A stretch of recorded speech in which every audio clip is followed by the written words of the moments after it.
$15 minimum wage. We even got Election Day as a holiday, and we got a train running right through our town. What am I rapping about? You'll find out on the finale of season 2 of Queer Eye. Let's go. You're tuned in to AfterBuzz TV, the ESPN of TV talk. Now, let the buzz begin.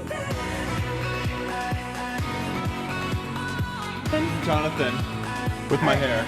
I'm Karamo. I'm Karamo. Oh, Karamo, really cool. Wait, I'm Jonathan with my... That's my one strand of hair. I was doing the fan. I don't have any hair. Hello, everybody. Hi. Hello. I'm not Jonathan. I'm Charles Connolly, and I'm so happy that we're going to be finally talking about the finale of season 3 of Queer Eye. And Leon is missing, Matt is missing, James is missing. If you've seen two gays in a straight wandering the streets, let us know because they're not here. But I do have lovely Christine with me. Hey guys, it's Christine here. I'm so happy to be here for the finale. I'm happy too that you're here, girl. I know. I kind of came mid-season for any of you who are just tuning in, but I'm so happy to be on this panel. And God, I'm already looking forward to season 3. But let's just get through this last episode. We're gonna have some season 3 tea at the end of this episode. But for now, let's get into the finale. So let's just jump right in as we always do. This episode was called Make Ted Great Again. Very aptly named because we're talking about a politician today, baby. We're talking about the mayor of Clarkston, Georgia. He's a young man. He's 34 years old. He has sweet, sweet baby blue eyes. His name is Ted Terry. And he's kind of a hippie mayor, isn't he? Yeah, kind of looks like a Yeti as well with the facial hair. Super sweet guy, though. I gotta say, I mean, all of the heroes are usually very sweet, endearing people, aside from maybe Ari, who was kind of a douche. Oh, yeah. But Ted is super sweet. He's exactly the kind of guy you'd want to make over or make better for this finale. It's such a good feel-good. Yes. And I will be, if you're watching on the stream, I'd have my notes down here on the table, so I'm not, like, texting or ignoring you, girl. I'm just looking at my notes to make sure that I have all of the tea together. So he is the youngest mayor in Clarkston's history. He's 34. He was nominated by Andrea, his girlfriend, and he calls his beard actually his resistance beard, which I think is so funny. Yeah. And the big kind of storyline of this episode is that he's hosting this dinner at the end of the week with delegates from Sierra Leone and the Philippines. So it's like a big deal for him. That's big. I mean, that's international, power players coming to your small town in Georgia. That's a huge deal. I'm really nervous. And he's nervous too. he openly admits, like, at the beginning and at the end that he's kind of nervous. So the Fab Five come into town to make the mayor gayer. And we're here to break it down for you. So I love that. First, in the 5-step process to make the mayor gayer, we're going to look at Antoni.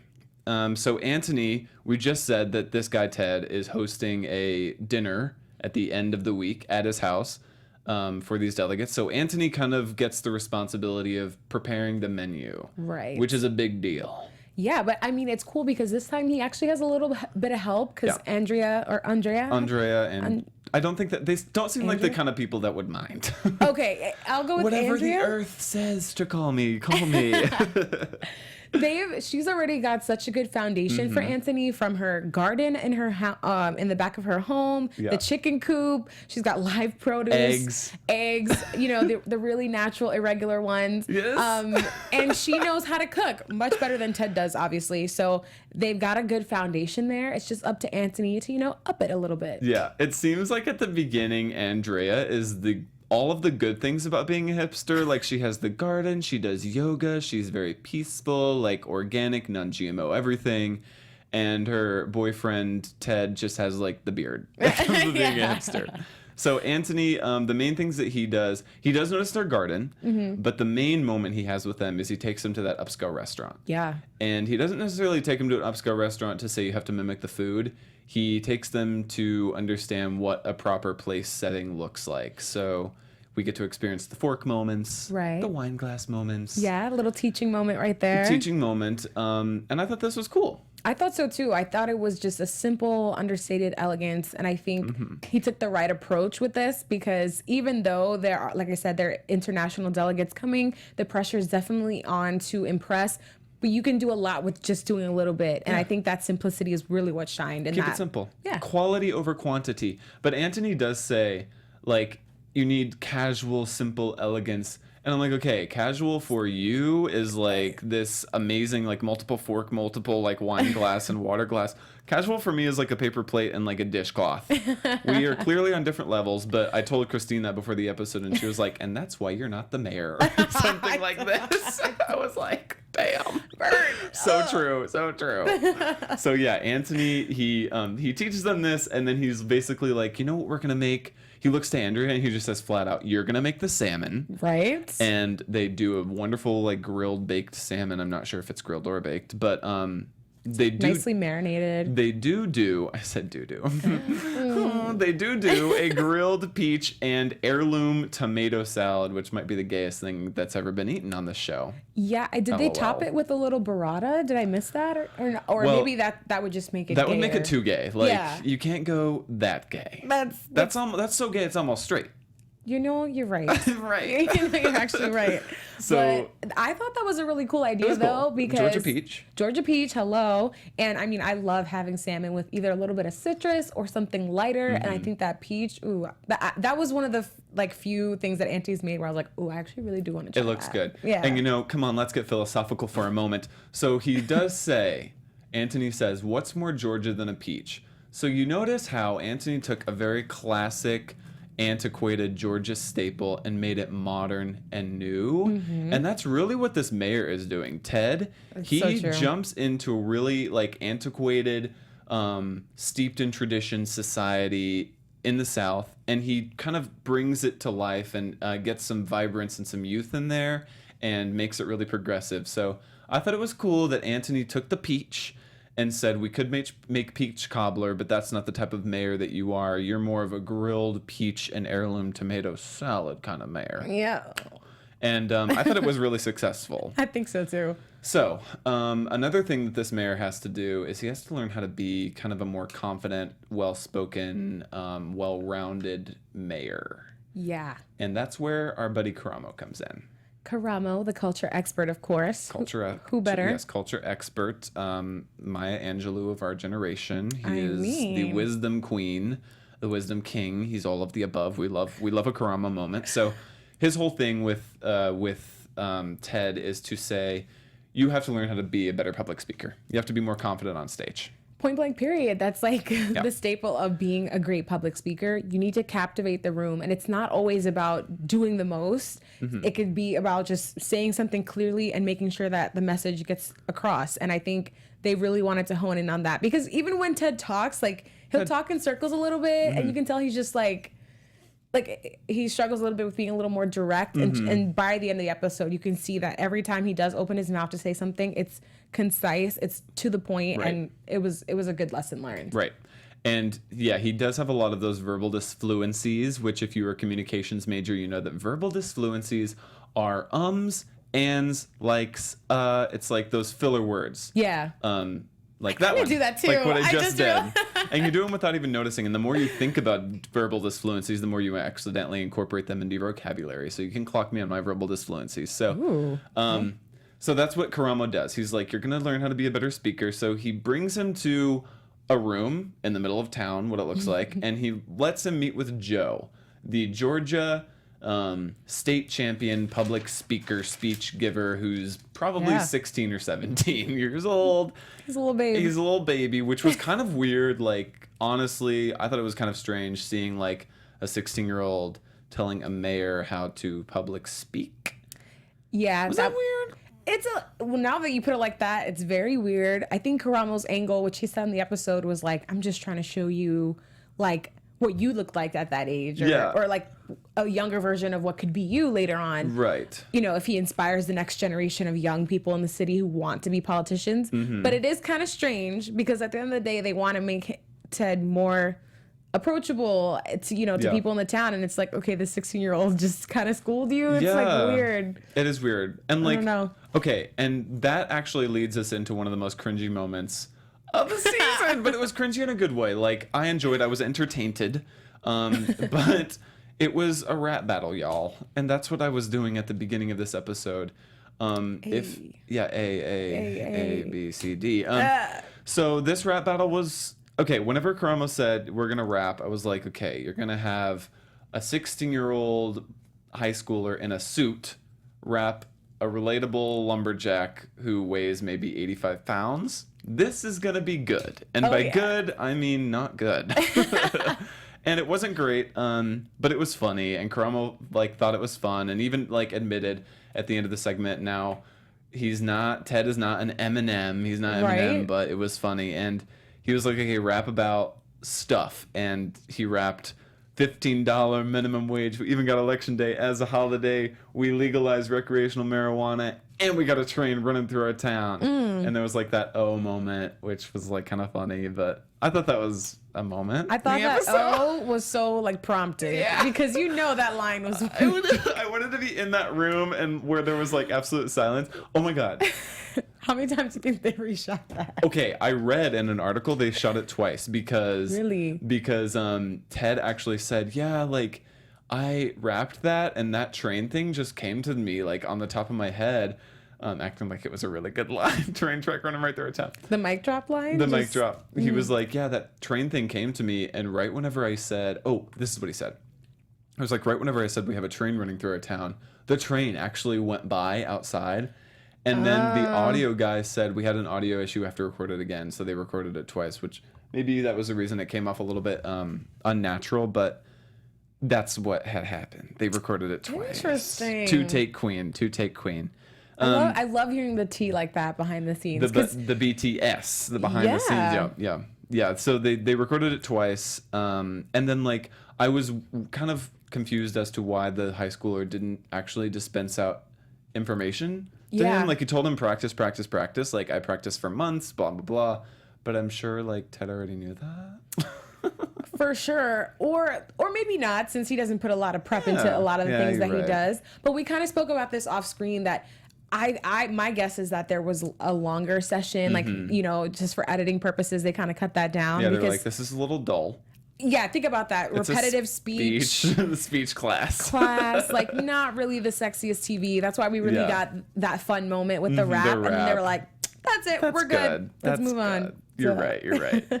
One thing that was nice all the way around, didn't really need a lot of cutting, was Bobby's segment. So Bobby's goal with this lovely, lovely mayor was to give him an in-home office that he could, quote, close the door on at the end of the day. I think Bobby said that like 8 times in the episode. I just want you to close the door in your work life at the end of the day. You can have a space, but close it. Which was fine. Like, it's true. It's the truth to you. I love that he gave us that information and that advice. But that's what he did. He wanted to give him an office. And so he takes him to Pottery Barn. Right. And I've actually never been into a Pottery Barn. It's a little expensive for me. I'm more of an IKEA queen or an Ashley Home Furniture queen or a Walmart queen. Or Home Goods. Even that's a little up there too. Yeah. Pottery Barn I think I've been into once, and I just like kind of fantasized about. I've been in there a couple of times, but just to soak up their AC on a hot day. Oh my God. And like sit in the recliner. No shame. Like that's it. Because life hack. You get a nice little comfy chair to lay on, soak in some AC. Just take a moment. This is aesthetic goals, and you're out. That's it. You have some soft lighting. Occasionally they have some lemon water. I mean, maybe that's what Bobby was really doing. It's like, we're going to this damn Pottery Barn. It's too damn hot. So he tells him, I want to give you an in-home office. And really, he doesn't need like too much renovating with this house. Like, it's not the worst place in the world. It's not a bachelor pad by any means. No. He just wants him to give him a space because this mayor, he doesn't have an office. He actually gave up his office so that some of the administration of the town could have more office space. And it was this mayor position. I also read that he was very open about this. He gets paid $6,000 a year for being the mayor. It's a part-time gig. Which is actually pretty standard for like government officials. They really don't get paid that much, even if it's like a high office seat like a mayor. But it was meant to be part-time, so he agreed on the front end, like, I'll just do my meetings in like coffee shops and restaurants and stuff. But that kind of left him always on the go with his work life. He really couldn't separate it. And when you can't separate it, it kind of blends into other parts of your life where you're not really comfortable, like your home life. Yeah, and a job like that, I think, needs a bit of structure. It's one thing if, like, he started off in the office and, like, because it sounds like that was the agreement from the beginning, right? To just give it up. If he had a foundation and a really good organized schedule and way of flow with his work, I think it would have been easier to transition to just doing things remotely. But it sounds like that foundation wasn't there. And poor Ted, he's just trying to do his best and help everyone out. But you can't help others if you're not, like, if you don't have your stuff together in a row. Yeah. You need to be like, okay, I'm here to help, because people don't want to see the help that they're trying to lean into look disheveled or not able to help them. Yeah, or doesn't have a strong like foundation or whatever. But you know what I did really like? Okay, so the reveal, you had mentioned that you loved the reveal. I did. Of the house. So the one, I did love this reveal. I loved the closet space. I loved all of it. My favorite part of it was the boxed shoes that he canvassed in. Yeah. Because a friend of mine, actually my former roommate, did canvassing for a government official. And that's hard work. Oh my God. Like, you're on your feet walking around for hours, and to do that in the Georgia heat, and to do it as the mayor, like canvassing yourself. Yeah. You have some memories with those shoes. And I kind of love that they were red, tattered They shoes. looked like something out of a book. Yeah. Like, just straight up, like, perfect. Perfect item to be boxed up. I mean, considering they ripped up his other purple shirt that he won the election in. He actually gave that. He was like, I didn't win that election, didn't win it in that shirt, but he had like worked on his campaign in that shirt. But that was funny. Because I was like, damn, that was kind of savage. I know. But they kept another really good relic of that time and preserved it for him. That was nice. I just really loved, like, you're right. It's not like they lived in a shack by any means. I just really appreciated, because I felt like it didn't need a lot, but it did look so much nicer after Bobby put his touch on it. I think it was like an episode where he could show off his real, like, interior design kind of flair. Yeah, he was like, let me show you what I got. Like, all right, you know what? I'm actually going to just elevate this more than you thought. Yeah. Like, to me, my favorite was the office room that he created, which I don't know if it was a spare bedroom or what. Yeah, I don't know what that was. Yeah, he made it into such a cute office space, and the dining area. Like, that was, cute. Well, I mean, the dining area, some delegates from Sierra Leone and the Philippines are coming, girl. It better be nice. I mean, did you see that delegate from the Sierra Leone? Her outfit, though? Her outfit was gorgeous. And she was shook at his age. We'll get into... Like, her laughs were killing me. She was like, who are you? She was just so candid. It was like, yeah, that's great. We're going to get into that a little bit later. But I loved those red shoes. And I loved what Jonathan did as well. So, okay. Maybe I was too quick to say I loved what he did. I just love Jonathan in this episode. I love Jonathan in every episode. He chased the chickens moment. He had a lovely chasing of the chickens moment there. He was focusing on this beard. And this beard, y'all, was the biggest American scandal since Watergate. It was the biggest American tragedy since the Hindenburg disaster. Yeah. It was awful. It was all the way down to like his chest, and it looked like it smelled like cigarettes, even though he doesn't smoke. Like, it just didn't look good. He said it, though, that it kind of catches the remnants of whatever he's had. He referenced it as a flavor saver. Yeah. I hate that. I hate that. I hate it. If you have a beard, gross. never reference it as a flavor saver, because I don't want any flavors to be saving in there at all. So he wanted to get rid of the beard. So whenever I first saw Ted, I knew that he had potential. Right. He had beautiful eyes. He had great skin. He had great hair. I loved the length of his hair, actually. Yeah. I thought he had a good haircut to begin with. His haircut wasn't bad. It was good. And then he had a great smile. So I was like, okay, this is going to be good. Like, this makeover, if he just gets rid of the beard a little bit, I think it's going to be a moment. So Jonathan takes him to the salon where some ladies are already there in the salon, like getting their hair done. Or something. They're like just hanging out in the salon. And Jonathan does this thing where he turns to the ladies with Ted and he basically asks them, like, what do you think about the look?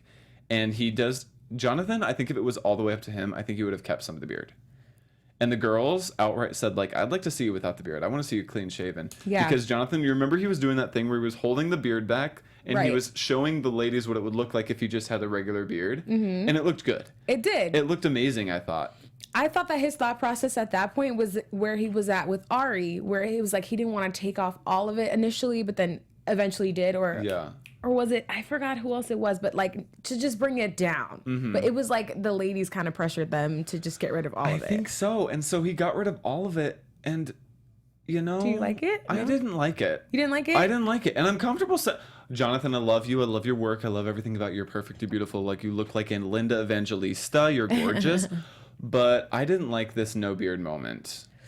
I don't think it was the most flattering choice for his jawline, like the way I his think he chin grew. is. Yeah, he has like kind of a softer jawline, and I think he grew the beard for a reason. He looked great with it. I mean, he still looked great. He was a handsome guy.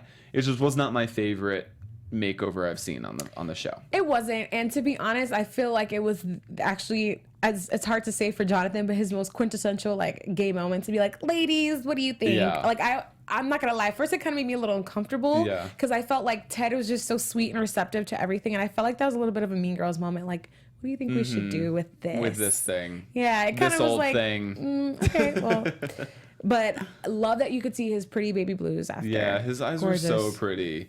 So yeah, Jonathan said from the offset, play some Offset. No, he said from the outset that he wanted to keep this mayor edgy. Like, he liked the fact that he was an edgy mayor, so he went really short on the sides, wanted to keep it long on the top, so that he could keep him edgy. It almost did it was like, well, it was so, it was just the right length where it didn't lay flat. It kind of stuck up a little bit. Yeah. I liked his haircut before. I liked the haircut before. Sue me. So, I liked his hair longer before too. Oops, sorry. But Jonathan overall, like, I think he does a great job. He is like so amazing, and he told him how to he said, Ted, if you want to grow your beard back, this is how you take care of it. And he gave me some product. I think it was like beard oil or something. And we have some tea on that later in the show that we're going to get to. So the final Fab Five man is Tan. Tan. So fantastic. Tan basically wants to get rid. Tantastic, exactly. He wants to get rid of these 10-year-old clothes that Ted is carrying around. Oh my God, Tan and Ted. I'm gonna get this confused. So he wants to get the college wardrobe out, and he wants to kind of lift it. Right. So he goes into his closet, and he finds shirts that are old. He finds suits that are too big and very old. He finds shoes. He only has like 3 pairs of shoes, and they're old. And none of them are black because he hates black shoes. He hates black shoes for some reason. I mean, you're a politician, girl. You need some black shoes. It's not on his color palette, I guess. I guess not. So he finds all of these clothes that are a little bit sentimental to Ted, because a lot of these clothes have a lot to do with the election that he won, that Ted won. And what Tan wants to do is he wants to keep him relatable, keep him young, but kind of amp up his style. So he takes him to a store. I don't know what store it is, but it looks kind of like industrial and cool and like American rag type of store. I was into it. And he gets him into some clothes that look exactly like his own.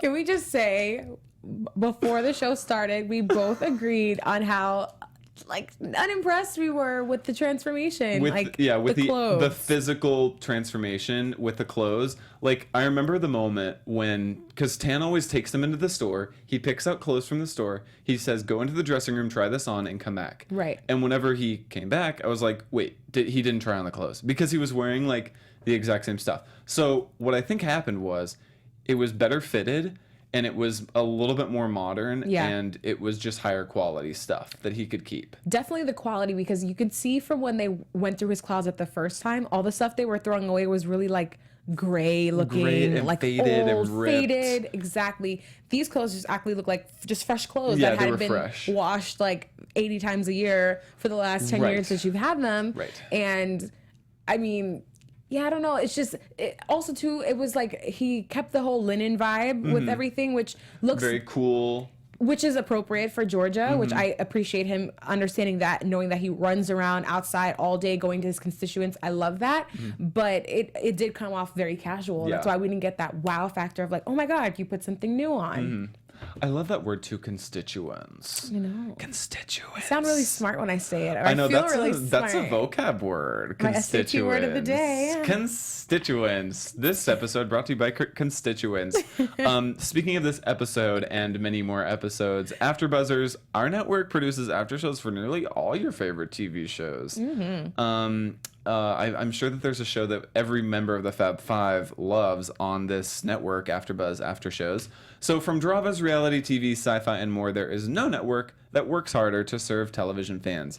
But here's the thing, we need your help. So we're asking that you please subscribe to one or more of our YouTube channels. So by subscribing to our channel, YouTube will suggest content that's tailor-made for you. Ooh, a voice? Ooh.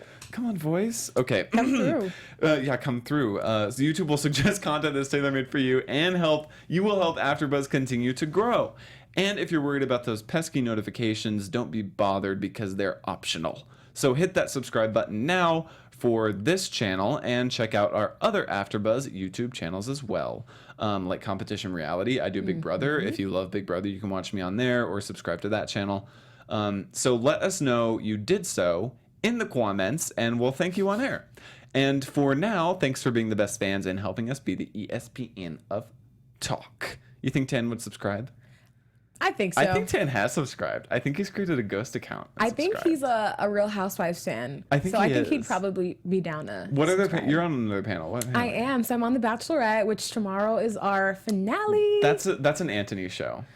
You think so? Antoni said in the first episode he's a romantic. I think he watches The Bachelor. Ooh. Well, Paradise starts the day after, so stay tuned for that. Tuesday nights, 7 p.m. on the AfterBuzz Reality TV channel. We'll be talking about Paradise. I love all of those shows. I know. So, like we were saying, Tan wants to take him from schlumpy and frumpy and dumpy to a little bit less schlumpy, dumpy, frumpy. He wants him to still be relatable, and I love the moment, actually, whenever Ted is trying on this linen suit jacket and buttons it. And Tan's like, no, like, you leave it unbuttoned. I like to be comfortable in my clothes. Yeah. So he really wants to put the point across that, hey, this isn't like, I'm not trying to get you to be a stuffy politician with a tight collar and the fitted everything. Just be comfortable and casual. Yeah, he does also keep it really real and direct with him, too. I wrote down that what he said kind of in his little confessional as they were showing footage. He said, what you wear does affect your job or encourage people to treat you a certain type of way. It's just a reality. It does. And he's helping him embrace that and make it his own way rather than run away from it and try and defect from that. Because it's just a part of your job and where you're at in life. I love that. So, after the Fab Five had their way with him, and not the way you think, the way that we all know and love from Queer Eye, they left him to his own devices for this dinner. The dinner went well.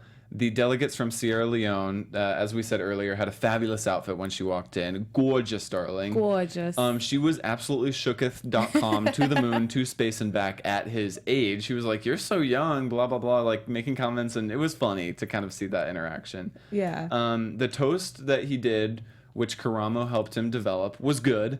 It was concise, to the point, and had a really good message. Yeah. About, immigration and everything. And Clarkston actually has received over 40,000 refugees since 1992. Did you know that? No, I did not know that. Fun fact. Come through Clarkston, Georgia.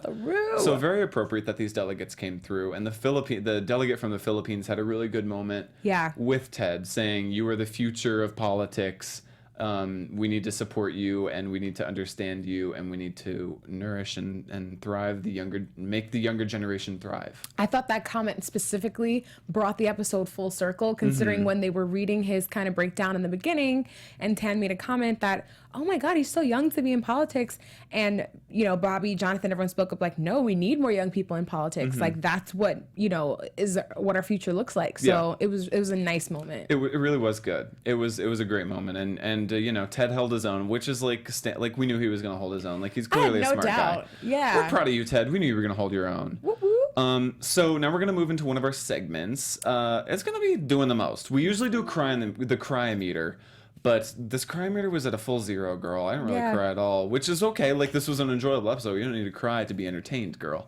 It's just we're so used to these being so emotionally cathartic. We are. And I was like, oh my God, I can keep my mascara on today. All right. Me too. My makeup won't run off. So this is the doing the most segment. So basically, it is which AfterBuzz host? I wish. You won already. I know. Which Fab Five member do you think had the most impact? And I think that Antoni had the most impact. Why do you think Antoni? Well, because from the start, the whole project was circled around the fact that he was hosting this dinner, and Antoni actually did. I didn't mean to shade him. Antoni actually did something different. He did. Antoni did something out of the box, took them and taught them a place setting, and kind of did the revamped version of the Georgia Peach, which I thought was really smart.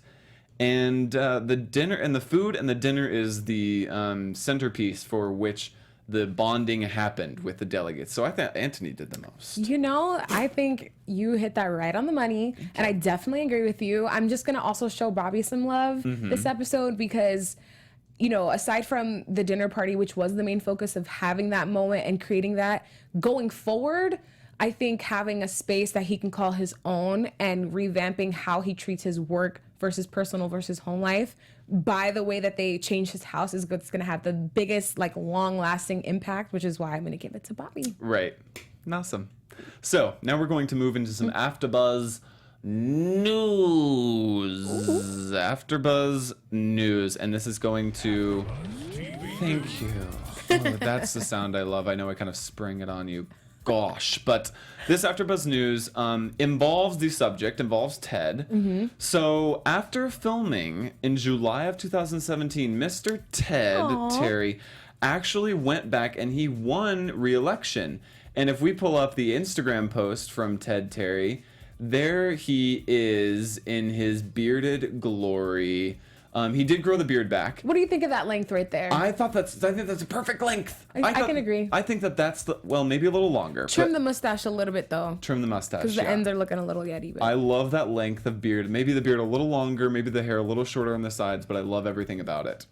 Other than those two main things. I know. But the main focus here is that he was reelected. Yeah, he was reelected, and he's going back to his roots in the beard a little bit. And he's using the T-Trail. Let's go over to that next Instagram post since we're talking about his Instagram. Look at that body. Ooh. Look at that body. He does CrossFit. Get it. Yeah, he does CrossFit. Those arms are everything. That abdomen won an election twice. And he's lifting up the people. Look at that ball of humanity that he's going to be lifting up and pushing Clarkston forward. Yes, Terry. That's what he's doing. I love that. If you want to look at his Instagram, it's @TedTerry1. And yeah, he was reelected, and he did an interview.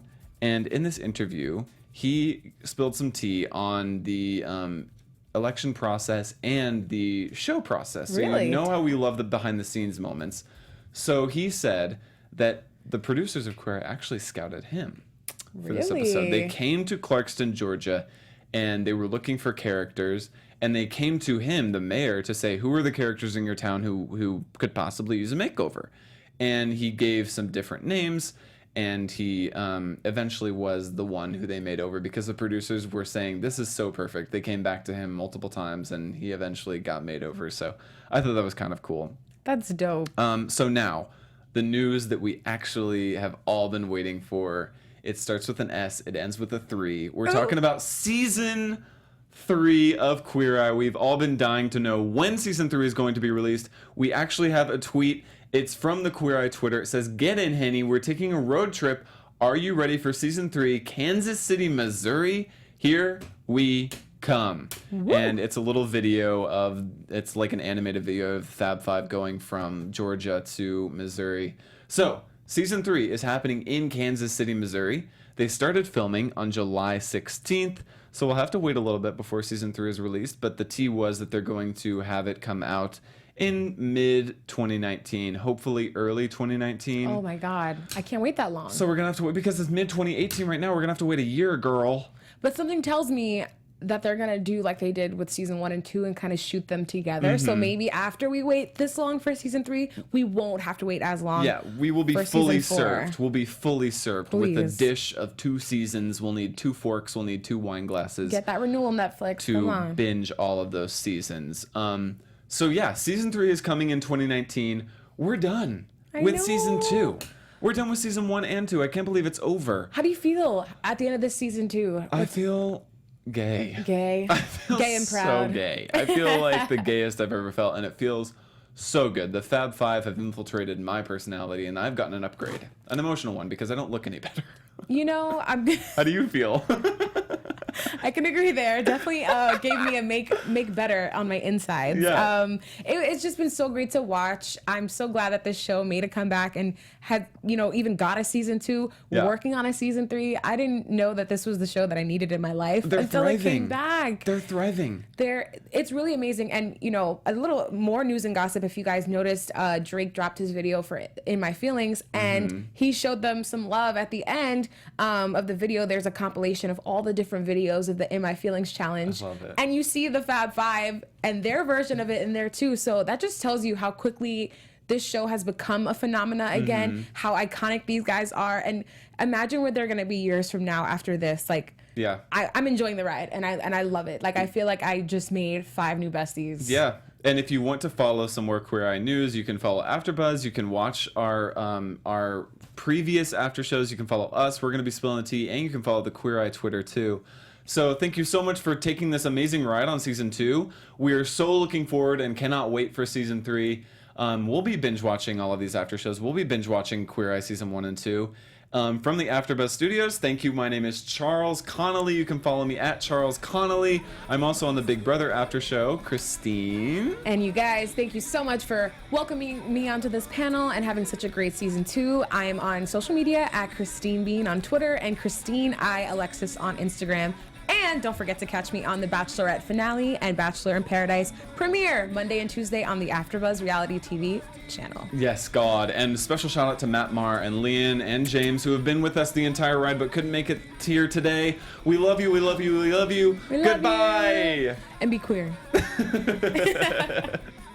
From executive producers Maria Menounos, Kevin Undergaro, Phil Svitek, and the entire AfterBuzz TV staff, we would like to thank you for listening to the AfterBuzz TV network.